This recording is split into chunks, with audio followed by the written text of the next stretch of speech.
Bidadi township ಯೋಜನೆಯನ್ನ ವಿರೋಧಿಸಿ ರೈತ ಮಹಿಳೆಯರು ಪ್ರತಿಭಟನಾ ರ್ಯಾಲಿಯನ್ನು ಹಮ್ಮಿಕೊಂಡಿದ್ದಾರೆ. ಇಲ್ಲಿರ್ತಕ್ಕಂಥ ಮಹಿಳೆಯರನ್ನ ಮಾತನಾಡಿಸ್ತಾ ಹೋಗ್ತೀನಿ. ಅಮ್ಮ, ಯಾಕೆ ನೀವು ಈ ಒಂದು ಟೌನ್ಶಿಪ್ ಯೋಜನೆಯನ್ನು ವಿರೋಧ ಮಾಡ್ತಿದ್ದೀರಿ? ತಮಗೇನು ಸಂಕಷ್ಟ ಆಗ್ತಾ ಇದೆ ಈ ಯೋಜನೆಯಿಂದ? ಸಾಹೇಬ್ರೆ, ನಮ್ಮದು 2000 ಚಿಲ್ಲರೆ ಅಡಿಕೆ ಸಸಿ ಐತೆ, 350 ಮಾವಿನ ಸಸಿ ಐತೆ, ಇನ್ನು 250 ತೆಂಗಿನ ಸಸಿ ಐತೆ. ಈ 10 ವರ್ಷಕ್ಕೆ ನಾವೇ 10 ಲಕ್ಷದಿಂದ 15 ಲಕ್ಷ ವರಮಾನ ತಗೋತಾ ಇದ್ದೀವಿ. ಎಲ್ಲ ನೀರಾವರಿ ಜಮೀನು. ಇಂಥ ಫಲವತ್ತಾದ ಭೂಮಿ ಬಿಟ್ಬಿಟ್ಟು ನಾವೆಲ್ಲೋಗೋಣ ಹೇಳಿ ನೀವೇನೆ? ಡಿ.ಕೆ. ಶಿವಕುಮಾರ್ ಅವರು ಹೇಳ್ತಾರೆ ಇದು ಬಂಜರು ಪ್ರದೇಶ. ಭೂಮಿ ನೀವೇ ತೋರಿಸ್ತಾ ಇದ್ದೀರಲ್ವಾ? ನೀವೇನೆ 1.5 ವರ್ಷದಿಂದ 150 ದಿನ 156 ದಿನದಿಂದ ನಾವು ಪ್ರತಿಭಟನೆ ಮಾಡ್ತಾ ಇದ್ದೀವಲ್ವ. 450 ದಿನದಿಂದ ಪ್ರತಿಭಟನೆ ಮಾಡ್ತಾ ಇದ್ದೀವಲ್ವಾ? ಅವತ್ತಿಂದನೂ ನೀವು ತೋರಿಸ್ತಾನೆ ಇದ್ದೀರಾ, ನಾವು ನೋಡ್ತಾನೆ ಇದ್ದೀವಿ. ಎಲ್ಲಿ ಬಂದ್ಲು ಭೂಮಿ ಐತೆ ನೀವೇ ತೋರಿಸಿ. ಒಂದೇ 1 ಎಕರೆ ಇದ್ರೆ ನಾವು ಬಿಟ್ಬಿಡ್ತೀವಿ, ಅವರು ಬಿಟ್ಬಿಡ್ತಾರ ಕೇಳಿ. ಫಸ್ಟ್ ಅವ್ರ ಭೂಮಿಯಲ್ಲಿ ಅಕ್ವೇರೇಷನ್ ಮಾಡ್ಕೊ ಬರ್ಲಿ, ಆಮೇಲೆ ನಮ್ಮ ಭೂಮಿ ಮಾಡ್ಲಿ. ಅವ್ರು ಹೇಳ್ತಾರೆ ಅಭಿವೃದ್ಧಿ ಯೋಜನೆ ಇದು, ಎಕರೆಗೆ 2.5 ಕೋಟಿ ಕೊಡ್ತಾ ಇದೀನಿ ಅಂತ ಒಂದು ಹೇಳ್ತಿದ್ದಾರೆ. ಕನಕಪುರ ಸೈಡ್ ಯಾಕೆ ಬೇಡ ಅಂತಂದ್ರು? ಅವ್ರು ಮಾತ್ರ ಗಂಜಿ ಕುಡ್ದಿ ಭೂಮಿ ಉಳಿಸ್ಕೋಬೇಕು, ನಾವು ಮಾತ್ರ ಅವ್ರ ಭೂಮಿ ಕೊಟ್ಬಿಡ್ಬೇಕಂತ ಅಲ್ಲ ಸರ್. ನಮ್ಮ ಭೂಮಿಗೆ ನಾವೇ ರೈಟ್ ಹೇಳಿ ಇನ್ನು ಅದೇ ತರ ಪರ್ಕ ಎತ್ಕೊಂಡು ಅಲ್ಲಿಗೆ ಹೋಗ್ಬೇಕಾಯ್ತದೆ. ಹೇಳ್ರಿ ಅವ್ರಿಗೆ, ಅದಿದೆ ಮಾಧ್ಯಮದ ಪ್ರಕಾರನೇ. ಅದೇ ಕಾರಣಕ್ಕೂ ಆಗಿರೋ ಭೂಮಿ ಕೊಡೋದಿಲ್ಲ ತಾವು? ನಾವು ಕೊಡೋದಿಲ್ಲ. ನಾವು ಹೇಳ್ತೀವಿ. ಇವತ್ತು ಬಾಲಣ್ಣ ಹೇಳ್ತಾನೆ ಕುತ್ಕೊಂಡು ಕುಮಾರಸ್ವಾಮಿ ಇದ್ದಾಗೆ ಆಗೋಗಿತ್ತು ಅಂತ. ಅವತ್ತು ಬಾಲಣ್ಣ ಯಾವ ಕ್ಷೇತ್ರದಲ್ಲಿದ್ದ? ಬಾಲಣ್ಣರು ಯಾವ ಕ್ಷೇತ್ರದಲ್ಲಿದ್ದ? ಅವತ್ತು ನಾವು JDS ತಾನೇ ಇದ್ದದ್ದು. ಇವತ್ತು ಆಣೆ ಕೈ ಬಿಡಿಸ್ಬೇಕಾಯ್ತು. ಅವತ್ತೇನ್ ಮಾಡ್ತಿದ್ರು ಬಾಲಣ್ಣ? ಇವತ್ತು ಡಿ.ಕೆ. ಶಿವಕುಮಾರ್ ಸರ್ಕಾರಕ್ಕೆ ಹೋಗ್ಬಿಟ್ಟು ಡಿ.ಕೆ. ಶಿವಕುಮಾರ್ ಪರ ಮಾತಾಡಿದ್ರೆ ಕುಮಾರಸ್ವಾಮಿ ಇದ್ದಾಗ ಬಿಡಿಸ್ಬೇಕಾಯ್ತು. ನೀನ್ ಮಾಗಡಿ ಶಾಸಕ ಆಗಿರ್ಲಿವ? ಅವಾಗ ರಾಮನಗರ ಶಾಸಕ ಆಗಿರ್ಲಿವ ನೀನು? ನೀನು ಹೋಗ್ಬಿಟ್ಟು ಡಿ.ಕೆ. ಸರ್ ಜೊತೆ ಹೋಗ್ಬಿಟ್ಟು ನೀನು ಈಗ ಆಟ ಆಡ್ತಾ ಇದ್ದಲ್ಲ ಮಾಧ್ಯಮ ಕುತ್ಕೊಂಡು. ಅವತ್ತು ಯಾವ ಕ್ಷೇತ್ರದಲ್ಲಿದ್ದ ಅವ್ನು ಬಾಲಣ್ಣ? ಅವತ್ತು JDS ಅಲ್ಲೇ ತಾನೇ ಇದ್ದದ್ದು.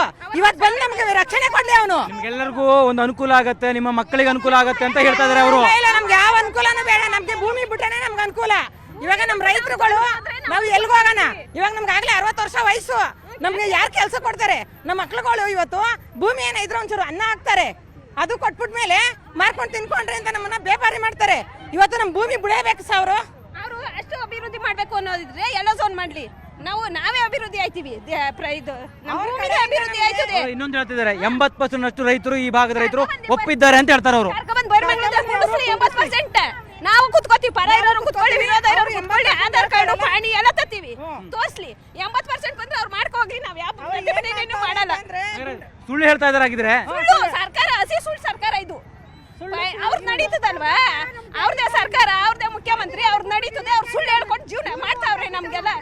136 ಸೀಟು ಕನಕಪುರ ಒಂದೇ ಕ್ಷೇತ್ರದಲ್ಲಿ ಗೆದ್ದಿದ್ದಾನು, ಎಲ್ಲಾ ಕ್ಷೇತ್ರದಲ್ಲೇ ಗೆದ್ದಿದ್ದಾನು ಡಿ.ಕೆ. ಶಿವಕುಮಾರ್. ಬರಕ್ ಕೇಳಿ ನಾವು ಬರ್ತೀವಿ. ನಿಮ್ಮ MLA ಕೂಡ ಇದನ್ನ ಬೆಂಬಲಿಸ್ತಾ ಇದಾರಲ್ಲ? ಅವ್ನ ಆಮೇಲೆ JDS ಆಯ್ತು, ಬಿಜೆಪಿ ಆಯ್ತು, ಕಾಂಗ್ರೆಸ್ ಬಂದವ್ರೆ. ಒಂದೊಂದು ಪಕ್ಷ ಹೋಯ್ತದಲ್ಲ, 1 ವರ್ಷಕ್ಕೆ 5 ವರ್ಷಕ್ಕೆ ಒಂದೊಂದು ಪಕ್ಷ ಬರ್ತಾರೆ. ಅವನೊಬ್ಬ MLA ಅಂತೆ. ಅವನೊಬ್ಬ MLA ಅಲ್ಲಿ ಮಾತ್ರ ಗಂಜಿ ಕುಡಿದ್ರೆ ಜಮೀನು ಉಳಿಸ್ಕೋಬೇಕು. ನಾವು ಭೂಮಿ ಎತ್ಕೊಂಡು ಎಗರಕಾಯ್ತಿದೆ ಸ್ವಾಮಿ. ಇಲ್ಲಿಂದ ಅಲ್ಗೋಯ್ತಾರೆ, ಅಲ್ಲಿಂದ ಇಲ್ಗೋಯ್ತಾರೆ. ಅವ್ರು ಮರ್ಕೋತಿ ಆಟಾಡ್ತಾವ್ರೆ.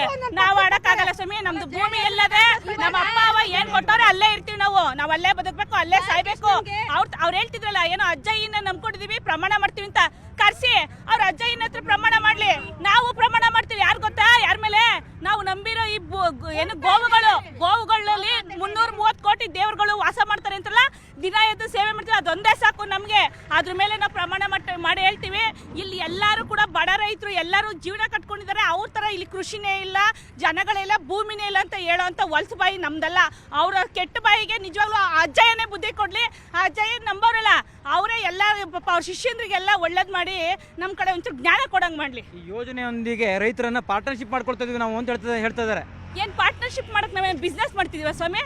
ನಾವು ಹೊಲ ಉಳೋರು, ಅನ್ನ ಮಕ್ಕಳು, ಹೊಸ ಸಾಕೋರು ಹೋಗ್ಬಿಟ್ಟು ಅವ್ರ ಹತ್ರ ನಾವು AC ರೂಮ್ಗಳು ಕುತ್ಕೊಂಡು ನಾವು ಹೊಸಗಳಿಗೆ ಉಳ್ಳಾಕಾಯ್ತದ, ನೀರು ಕುಡ್ಸಕ್ಕಾಯ್ತದ?